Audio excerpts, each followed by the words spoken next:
All right, friends, welcome to another episode of Justice Matters One-on-One. As part of my introduction of today's guest, I don't often get to say something like, with me today in my studio here in Leesburg, Virginia, is an American hero. But I get to say that today because I have MPD officer Daniel Hodges with us today. And I probably don't need to tell you that Daniel Hodges is one of the many police officers who defended the Capitol on January 6th, 2021, against Donald Trump's angry mob, the mob he sent there to fight like hell, having convinced them that if they don't, they won't have a country anymore. He sent them to the U.S. Capitol to stop the steal. Translation: stop the certification of Joe Biden's election win. He sent them there to nullify our vote, the vote of we the people. Thank goodness there were law enforcement officers and agents there, primarily from the United States Capitol Police, the Metropolitan Police Department. As you may know, those are the local police officers in Washington, D.C., the city police force, and they were able to stop the deadly, destructive, violent advance of Donald Trump's angry mob. And one of the people who stood up to the mob that day and protected not only the people in the U.S. Capitol, but in a very real sense, this is not hyperbole, protected American democracy. And so I am thrilled to have with me today someone who has become a friend over the years, MPD officer Daniel Hodges. Daniel, great to be with you here, my friend. Thanks for having me. You have become one of the faces of the law enforcement efforts on January 6th, protecting everybody in the Capitol, protecting American democracy. But there are three other officers who, we are now pretty used to seeing as the four faces of law enforcement on January 6th. You, Harry Dunn, Aquilino Gonell, and Mike Fanone. You're kind of the opposite of the four horsemen of the apocalypse. You're kind of the four horsemen of democracy, or at least the face of law enforcement efforts at the Capitol. Let's start with a little bit of background. Are you a DC guy originally, or where did you grow up? First, I got to give my boilerplate disclaimer. I am here in my personal capacity and not speaking on behalf of the department or the city. But as to your question, I was born and raised in Winston-Salem, North Carolina. And when did you come to the DC, Virginia, Maryland area? Moved up to the DMV when I was 16 with my folks. Okay. And before you joined MPD, you were actually a National Guardsman, right? Correct. I joined the Guard in 2012. My original plan was to do the Green to Gold program, which lets you enlist as enlisted, obviously, and then use that to fill in the first 2 years of ROTC, and then finish 2 years of college, the last 2 years of college, and commission. But I decided I didn't want to make that a career, so I just finished out my enlisted contract. You've been with the DC Metropolitan Police Department for how long now? Over 10 years. And what do you do with MPD? I'm a patrol officer. Just give the viewers some idea of when you come on for your shift, what is it you're doing when you're patrolling the streets of DC? Are you regularly making arrests? Just kind of take us through one duty day. Sure. So we have a roll call time where everybody gets together in the same room. Our official, usually a sergeant, will give everyone their assignments, give everyone their cars, tell everyone what equipment to bring out, whether it's a defibrillator or a breach kit, something like that, and then send us on our way. We get out there, we get in our cars, we hit the streets, and we are, by and large, answering 911 calls. There's no shortage of 911 calls in the District of Columbia, especially these days because we're down so many officers from where we need to be. No two calls are the same, even if they might seem like they are. You got to treat each one as important as and life-changing as it could be. So, we get everything from family disturbances where husband and wife are having an argument to, active shootouts or carjackings and all the like. So it's all over the place. Well, let me say thank you for the work that you do to keep the people of DC safe. I worked directly with the Metropolitan Police Department for nearly a quarter of a century because I was one of the prosecutors at the DC U.S. Attorney's Office. And people may not know that we're not really the traditional federal prosecutors. We do all of the federal prosecutions in DC, but we also do the local prosecutions. So I always felt like I was a district attorney for the District of Columbia, and you all at MPD were my local partners in crime fighting. So I worked day in and day out for decades with MPD, and I have always said it is a remarkable police force. I mean, accomplished, caring. These are protect and serve kind of people. And police often get a bad rap these days because if there is some outrage captured on cell phone video, that gets blasted out. That almost becomes people's reality or perception of the reality of what police are all about. And that is not the case. 95% of the officers are out there protecting and serving, putting their lives on the line to protect the community. So I appreciate the more than a decade that you've been doing and that you continue to do even after what you experienced on January 6th. And let me just front this. I'm not going to ask you to take our viewers chapter and verse through what you experienced at the U.S. Capitol on January 6th. I know you've told that story before, including in some documentaries. I know you've testified about it in court multiple times in both criminal and civilian cases. But let me just ask you a little bit about that.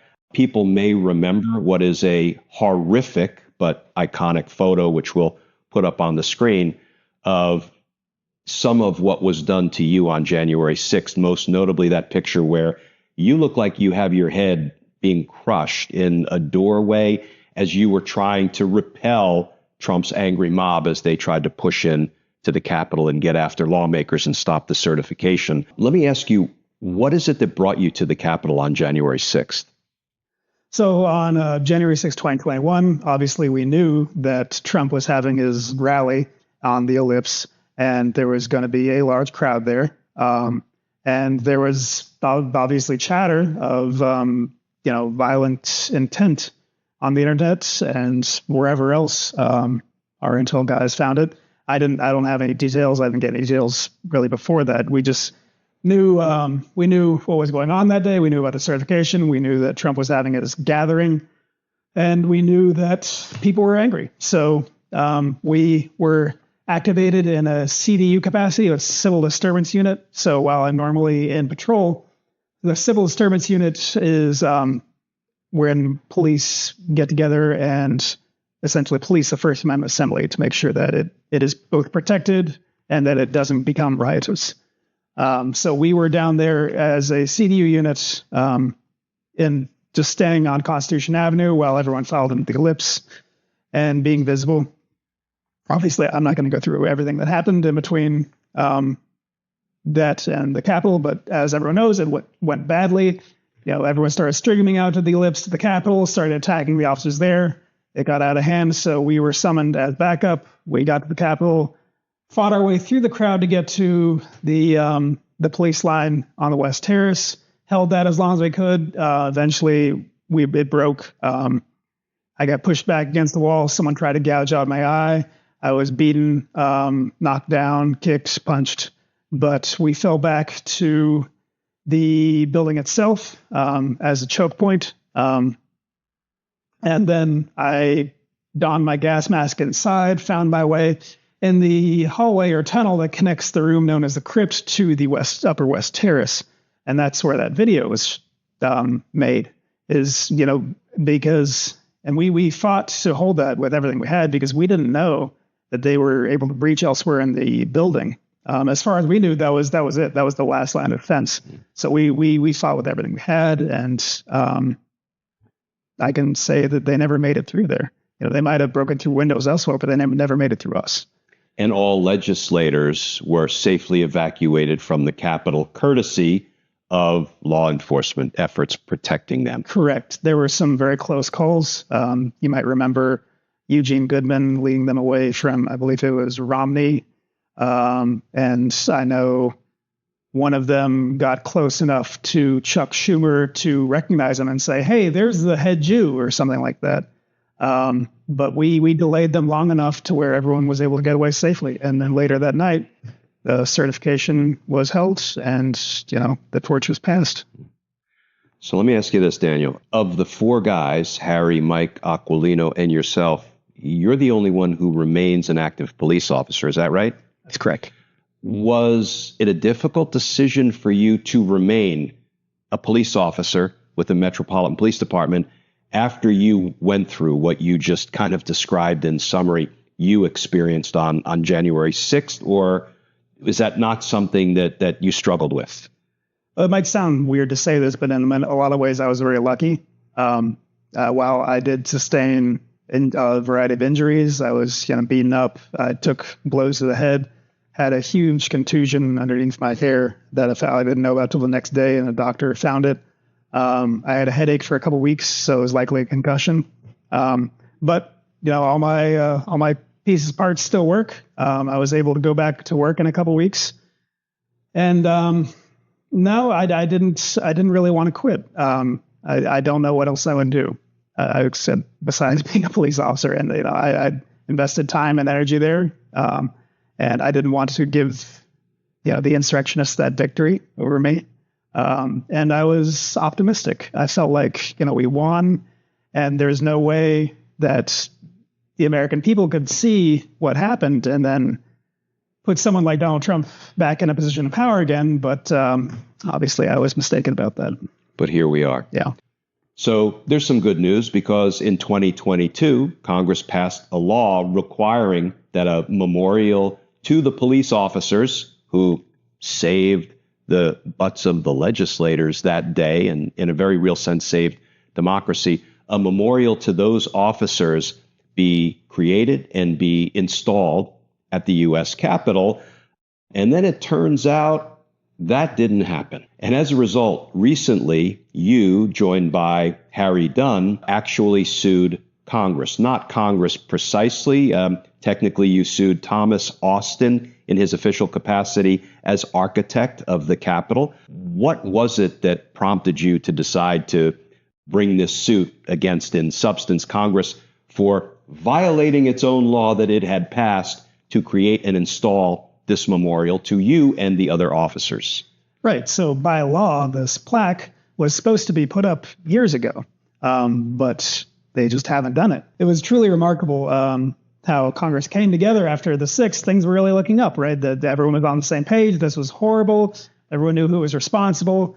But then, what's his name? Kevin McCarthy went down to Florida, got his marching orders from Trump, and everybody just fell in line after that, unfortunately. But for a brief, beautiful moment, Congress was unified in its horror of what had transpired, and they passed this law honoring my colleagues for what the sacrifices that they made. Of course, now that the revisionist history and efforts have taken over, they don't want to. Whoever is in charge doesn't want to put it up. It's supposed to be the architect of the Capitol, so that's who we are suing, to try and see what's going on. Why haven't you put it up yet by law?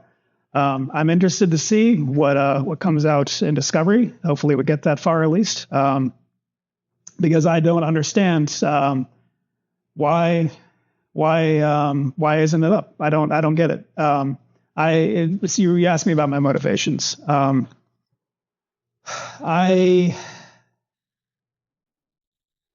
It's this attempt to whitewash the events of January 6th are very disturbing to me. And it's not just disturbing because I was there and because I was a victim, but because it offends me as an American.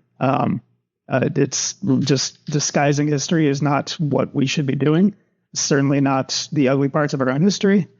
And it's a disservice to future generations that they deserve to know the truth about what happened and be warned about what can happen again.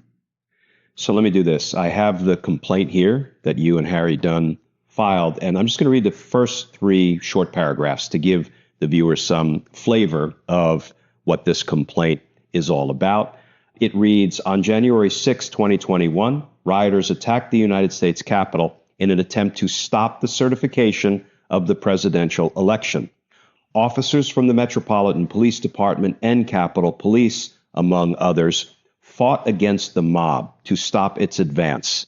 They were successful in doing so, preventing most rioters from entering the building and stopping those who did from capturing or killing the elected officials, staff, and the journalists inside. They did so at terrible personal cost, however, with this quote from Sergeant Aquilino Gonell: "I thought I was going to lose my life." Sergeant Gonell was at the Capitol that day, and hundreds of police officers were assaulted and 5 eventually died. To honor the officers who defended them, in 2022, Congress passed a law directing the architect of the Capitol to install a memorial listing the names of the officers who defended the building and those inside. Yet, after the law was passed, the politics around January 6, 2021 changed, and many politicians who once spoke plainly about the dangers of that day began to rewrite history and minimize the terror of the attack.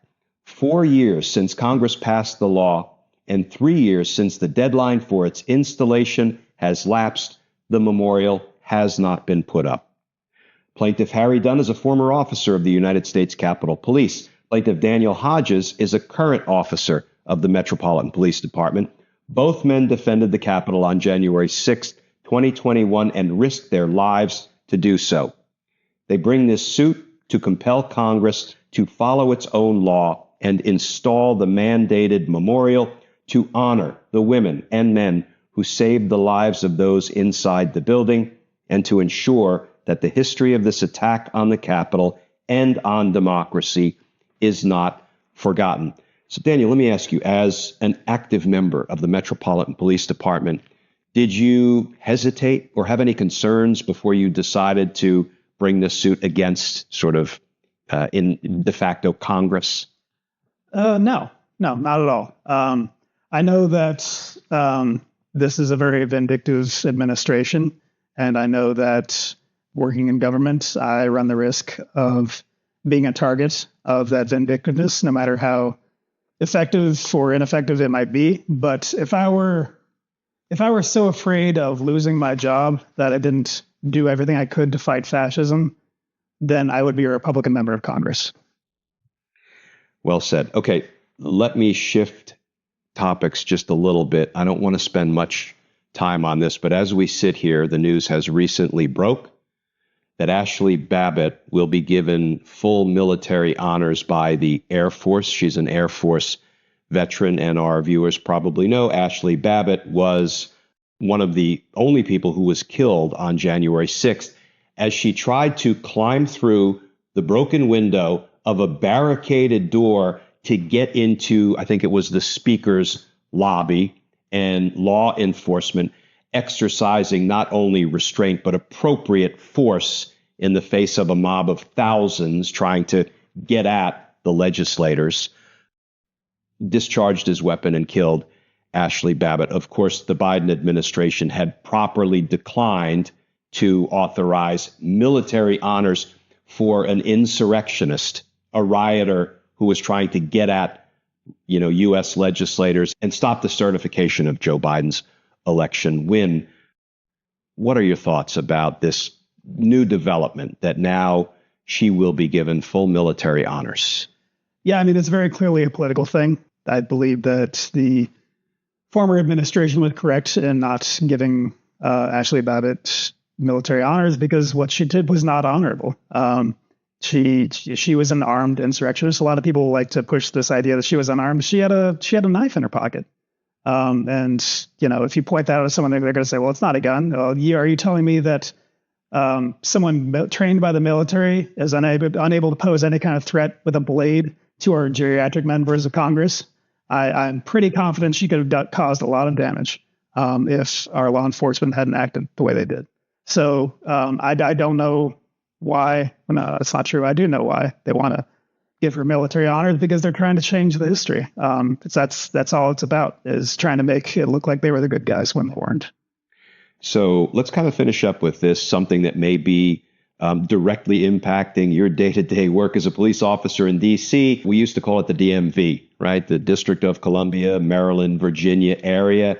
And now I started calling it the MDC, the Militarized District of Columbia, because we have National Guardsmen and women, not only from D.C., but apparently pouring in from red states. Are the National Guard members who are deployed to D.C. as we speak, Is that impacting your work at all as an MPD officer? What's your take on what's going on now?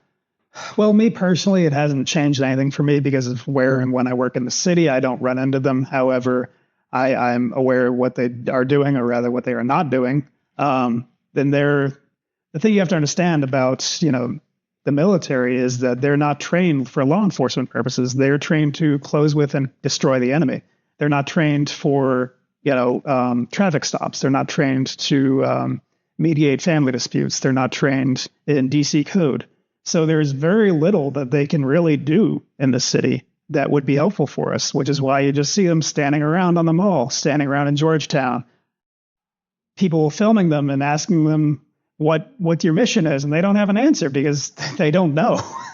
And it's not surprising because there's nothing they can really do that would be very helpful.